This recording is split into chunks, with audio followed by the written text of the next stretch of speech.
আপা এই নাম্বারটা আমার আপনি সেভ করে রাখেন। এই নাম্বারটা আমার জাহাঙ্গীর।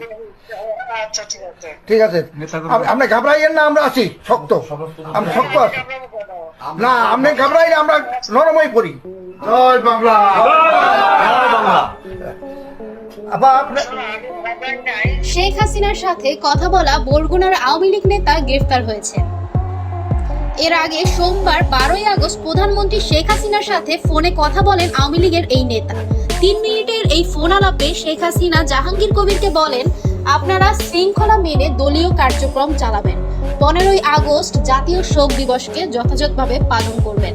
মোহাম্মদ জাহাঙ্গীর কবির শেখ হাসিনাকে বলেন, আপা আপনি ঘাবড়াবেন না, অর্থাৎ মনোবল হারাবেন না। আপনি ঘাবড়ালে আমরা দুর্বল হয়ে যাই, আমরা শক্ত আছি। শেখ হাসিনা বলেন, আমি ঘাবড়াবো কেন, আমি ভয় পাইনি। আপনারা দেখেছেন আমাদের পুলিশ বাহিনীকে কিভাবে মেরে ঝুলিয়ে রেখেছে, আমাদের কর্মীদের মেরেছে, বোরকা পরে মেরেছে। দেশটা রক্তের বিনিময়ে স্বাধীন হয়েছে। আপনারা যেভাবে আছেন সেভাবেই থাকেন। বুধবার 14ই আগস্ট ভোরে বরগুনা থেকে গ্রেফতার হন বরগুনা জেলার আওয়ামী লীগের সাধারণ সম্পাদক ও জেলা পরিষদ চেয়ারম্যান আলহাজ মোহাম্মদ জাহাঙ্গীর কবির। তো ভিউয়ার্স, এই বিষয়ে আপনার কোনো মতামত থাকলে তা অবশ্যই কমেন্ট করে জানিয়ে দিন। আর ভিডিওটি দেখার জন্য আপনাকে ধন্যবাদ।